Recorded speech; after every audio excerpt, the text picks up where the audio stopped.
ಹರೋಹರ ಜಾತ್ರೆಗೆ ಹರಿದು ಬಂತ ಭಕ್ತಸಾಗರ. ಹೌದು, ಶಿವಮೊಗ್ಗ ಜಿಲ್ಲೆ ಗುಡ್ಡಕಲ್ಲು ಸೇರಿದಂತೆ ಹಲವೆಡೆ ಹರೋಹರ ಜಾತ್ರೆಯನ್ನು ಆಚರಿಸಲಾಗುತ್ತದೆ. ಅಂತೆಯೇ ಪ್ರಕೃತಿಯ ಮಡಿಲಿನಲ್ಲಿ ಒಂದು ಸುಂದರ ದೇವಾಲಯ ನಿರ್ಮಾಣಗೊಂಡಿದೆ.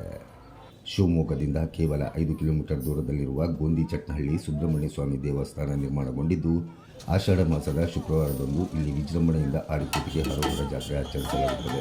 ನಮ್ಮ ಶ್ರೀ ಸುಬ್ರಹ್ಮಣ್ಯ ಸ್ವಾಮಿ ದೇವಸ್ಥಾನವು ಶಿವಮೊಗ್ಗ ತಾಲೂಕಿನ ಗೊಂದಿಚಟ್ನಹಳ್ಳಿ ಎಂಬ ಗ್ರಾಮದಲ್ಲಿ ಗುಡ್ಡದ ಮೇಲೆ ಸುಮಾರು 1974ನೇ ಇಸ್ವಿಯಲ್ಲಿ ಇದು ಒಂದು ಸಣ್ಣ ದೇವಸ್ಥಾನವಾಗಿ ನಿರ್ಮಾಣವಾಯಿತು. ಅಂದಿನ ನಮ್ಮ ಸಮಾಜದವರೇ ಆದಂಥ ಶಿವಮೊಗ್ಗದವರು ಅವರು ಕನಸಲ್ಲಿ ದೇವರು ಬಂದು ಸುಬ್ರಹ್ಮಣ್ಯ ಸ್ವಾಮಿ ನನಗೆ ಶಿವಮೊಗ್ಗ ತಾಲೂಕಿನ ಗೊಂದಿಚಟ್ನಹಳ್ಳಿ ಗ್ರಾಮದಲ್ಲಿ ಗುಡ್ಡದ ಮೇಲೆ ನನ್ನ ದೇವಸ್ಥಾನವನ್ನು ನಿರ್ಮಾಣ ಮಾಡಿ ಅಲ್ಲಿ ನನ್ನ ಮೂರ್ತಿಯನ್ನು ಪ್ರತಿಷ್ಠಾಪನೆ ಮಾಡಬೇಕು ಅಂತೇಳಿ ಕನಸಲ್ಲಿ ಹೇಳಿದಾಗ ಅವರು ಅದೇ ರೀತಿಯಾಗಿ ನಮ್ಮ ಗ್ರಾಮಸ್ಥರ ಸಮ್ಮುಖದಲ್ಲಿ ಈ ಒಂದು ಗುಡ್ಡದ ಮೇಲೆ ಒಂದು ಸಣ್ಣದಾದ ಒಂದು ದೇವಸ್ಥಾನವನ್ನು ಅಂದಿನ ಕಾಲದಲ್ಲಿ ನಿರ್ಮಾಣ ಮಾಡಿ ಒಂದು ಪ್ರತಿಷ್ಠಾಪನೆ ಮಾಡಿದರು. ಅವಾಗೆಲ್ಲ ನಾವೆಲ್ಲ ಸಣ್ಣ ಹುಡುಗರಿದ್ವಿ. ಆ ದಿವಸ ಆವತ್ತಿನಿಂದ ಹಿಡಿದು ಇಲ್ಲಿಯವರೆಗೆ ಈ ನಮ್ಮ ಗ್ರಾಮದಲ್ಲಿ ಹರೋಹರ ಜಾತ್ರೆ ಹಾಗೂ ಆಡಿ ಕೃತಿಕ ಹರೋಹರ ಜಾತ್ರೆ ಬೇರೆ ವಿಶೇಷ ದಿನಗಳಲ್ಲಿ ಪೂಜೆ ಪುನಸ್ಕಾರಗಳು ನಮ್ಮ ದೇವಸ್ಥಾನದಲ್ಲಿ ನಡೀತಾ ಇತ್ತು.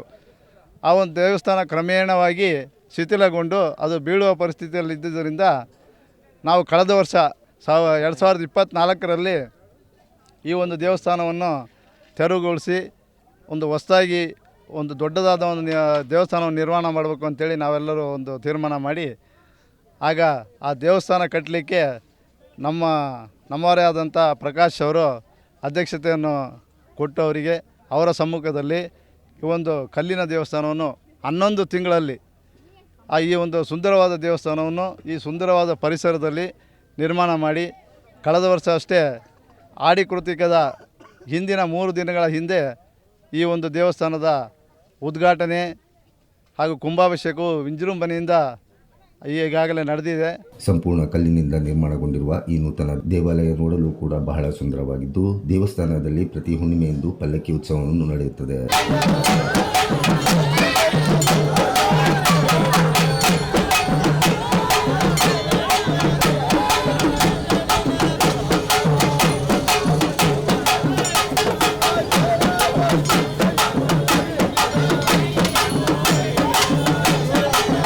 வெற்றிவேல் முருகனுக்கு அரோகரா, வெற்றிவேல் முருகனுக்கு, வீரவேல் முருಗನಕ್ಕೆ ಅರೋಹರ. ಈ ದಿನ ಗೊಂದಿಚಟ್ನಹಳ್ಳಿ ಗ್ರಾಮದಲ್ಲಿರುವ ಶ್ರೀ ಗುಡ್ಡದ ಮೇಲೆ ಸುಬ್ರಹ್ಮಣ್ಯ ದೇವಸ್ಥಾನ ಇವತ್ತು ಆಡಿ ಕೀರ್ತಿಗೆ ದಿನ ಆಗುತ್ತದೆ ಹಾಗೂ ಜಾತ್ರಾ ಮಹೋತ್ಸವನೂ ಆಗ್ತಾಯಿದೆ. ಈ ಭಕ್ತಾದಿಗಳು ಹೆಚ್ಚಿನ ಸಂಖ್ಯೆಯಲ್ಲಿ ಈ ಗೊಂದಿಚಟ್ನಹಳ್ಳಿ ಸುಬ್ರಹ್ಮಣ್ಯ ದೇವಸ್ಥಾನಕ್ಕೆ ಆಗಮಿಸಿದ್ದಾರೆ. ಇನ್ನೂ ಹೆಚ್ಚಿನ ಸಂಖ್ಯೆಯಲ್ಲಿ ಆಗಮಿಸ್ತಾನೆ ಇದ್ದಾರೆ. ಹಾಗೂ ಈ ಭಕ್ತಾದಿಗಳಿಗೋಸ್ಕರ ಈ ನಮ್ಮ ಗೊಂದಿಚಟ್ನಹಳ್ಳಿ ಯುವಕರಾದ ಪಾನಕ ವಿತರಣಾ ಸಮಿತಿ ಹಾಗೂ ಹೊರತುಪಡದ ವಾಲಿಬಾಲ್ ಸಂಘಂ ಇವರ ಕಡೆಯಿಂದ ಪ್ರಸಾದ ವಿನಿಯೋಗ, ಪಾನಕ ವಿತರಣೆ ಈ ಥರ ನಡೀತಾ ಇದೆ. ಪ್ರತಿ ತಿಂಗಳು ಈ ಪಲ್ಲಕ್ಕಿ ಉತ್ಸವ ನಡೀತದೆ. ಅವ್ರ ಬೇಡಿಕೆಗಳನ್ನು ಕೇಳ್ಕೊಂಡು ಹೋಗ್ತಾ ಇದ್ದಾರೆ.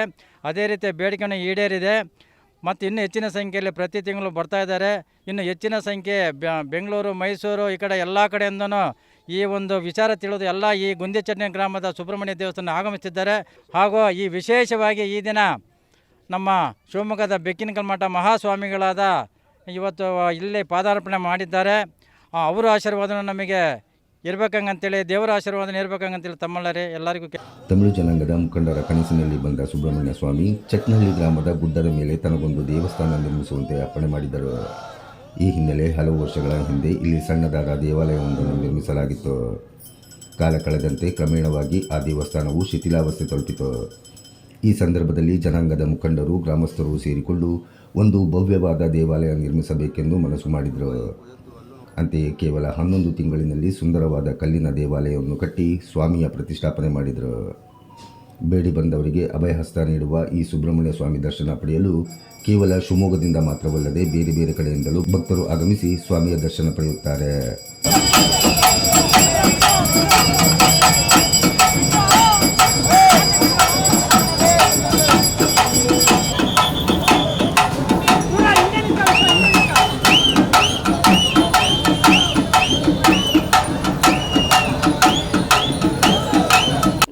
ಕಡೂರಿಂದ ಬಂದಿರೋದು.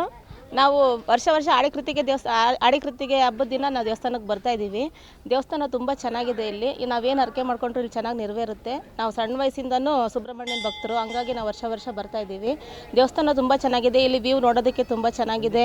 ಬಂದರೆ ಊಟಿ ಥರನೇ ಕಾಣುತ್ತೆ. ಇಲ್ಲಿ ತುಂಬ ಚೆನ್ನಾಗಿದೆ. ಎಲ್ಲರೂ ಆದಷ್ಟು ತುಂಬ ಜನಸಂಖ್ಯೆಯಿಂದ ಇಲ್ಲಿ ಬಂದು ದೇವರಿಗೆ ಅರ್ಕೆ ಎಲ್ಲ ಮಾಡ್ಕೊಳ್ರಿ, ಚೆನ್ನಾಗಾಗುತ್ತೆ. ಇಲ್ಲಿ ದೇವರು ತುಂಬ ಪವರ್ಫುಲ್ ದೇವರಿದೆ. ಇಲ್ಲಿ ತುಂಬ ಚೆನ್ನಾಗಿದೆ. ಪ್ಲೇಸು ಅಷ್ಟೇ ತುಂಬ ಚೆನ್ನಾಗಿದೆ. ನಾವು ಕಡೂರಿಂದ ಇಲ್ಲಿ ತನಕ ಬಂದಿದ್ದೀವಿ ಅಂದರೆ ನೀವೇ ಅನ್ಕೋಬೋದು ನಾವು ಎಷ್ಟೊಂದು ವರ್ಷದಿಂದ ಇಲ್ಲಿ ಬಂದು ದೇವ್ರಿಗೆ ನಮಸ್ಕಾರ ಮಾಡ್ಕೊಂಡು ಹೋಗ್ತಿದ್ದೀವಿ ಅಂತ ಹೇಳ್ಬಿಟ್ಟು. ತುಂಬ ಚೆನ್ನಾಗಿದೆ ದೇವರು. ಎಲ್ಲರೂ ಬಂದು ಒಂದ್ಸರಿ ಇಲ್ಲಿಗೆ ಬಂದುಬಿಟ್ಟು ಭೇಟಿ ನೀಡಿ. ಇಲ್ಲಿಗೆ ಬಂದು ಭೇಟಿ ನೀಡಿದ್ರೆ ತುಂಬ ಒಳ್ಳೆಯದಾಗುತ್ತೆ ನಿಮಗೆ. ಕಳೆದ ವರ್ಷದಿಂದ ಈ ದೇವಾಲಯದಲ್ಲಿ ವಿಜೃಂಭಣೆಯಿಂದ ಹರೋಹರ ಜಾತ್ರೆಯನ್ನು ಆಚರಿಸಲಾಗುತ್ತಿದ್ದು, ಈ ಬಾರಿ ವಿಶೇಷವಾಗಿ ಬೆಕ್ಕಿನ ಕಲ್ಮಠ ಶ್ರೀ ಮುರುಘರಾಜೇಂದ್ರ ಸ್ವಾಮಿಗಳು ಆಗಮಿಸಿ ಭಕ್ತಾದಿಗಳಿಗೆ ಪ್ರವಚನವನ್ನು ನೀಡಿದರು. ಚೆನ್ನಾಗಿ ಅಭಿವೃದ್ಧಿಯಾಗಲಿ ಈ ದೇವಸ್ಥಾನ, ಈ ಭಾಗದ ಭಕ್ತಿ ಭಾವ ಸಂಪನ್ನತೆಗೆ ಇದು ಪ್ರೇರಣೆಯಾಗಲಿ ದೇವಸ್ಥಾನ. ಹಾಗಾಗಿ ನಾವು ಬಹುಶಃ ಇಂಥ ದೇವಸ್ಥಾನ ಇಲ್ಲಿ ಪರಿಸರ ಇದೆ ಅನ್ನೋದೇ ನಮಗೆ ಕಲ್ಪನೆ ಇರಲಿಲ್ಲ. ನೋಡಿ ನಮಗೆ ಭಾಳ ಸಂತೋಷ ಆಯಿತು ಅಂತ ಹೇಳಿ, ಮತ್ತು ಇದು ಹೀಗೆ ಉತ್ತರೋತ್ತರವಾಗಿ ಅಭಿವೃದ್ಧಿ ಹೊಂದಲಿ. ನೀವೆಲ್ಲ ಏನಿದೆ ಶ್ರಮಜೀವಿಗಳು, ಕಾರ್ಮಿಕರಿದ್ದೀರಿ, ನೀವೆಲ್ಲರೂ ಇದ್ದೀರಿ. ನೀವೆಲ್ಲ ಈ ಭಕ್ತಿ ಭಾವ ಸಂಪನ್ನತೆಯನ್ನು ಉಳಿಸ್ಕೊಂಡು ಕಾಯಕ ಮಾಡಿರಿ, ಚೆನ್ನಾಗಿ ಶ್ರಮಪಟ್ಟು ದುಡೀರಿ, ಕಷ್ಟಪಟ್ಟು ದುಡೀರಿ. ದೇವರು ಧರ್ಮದ ಕಡೆಗೆ ಭಕ್ತಿ ಇರಲಿ. ಅಲ್ಲದೆ ಬಂದಂತಹ ಭಕ್ತರಿಗೆ ಪ್ರಸಾದ ಹಾಗೂ ಪಾನಕದ ವ್ಯವಸ್ಥೆಯನ್ನು ಕೂಡ ಮಾಡಲಾಗಿತ್ತು.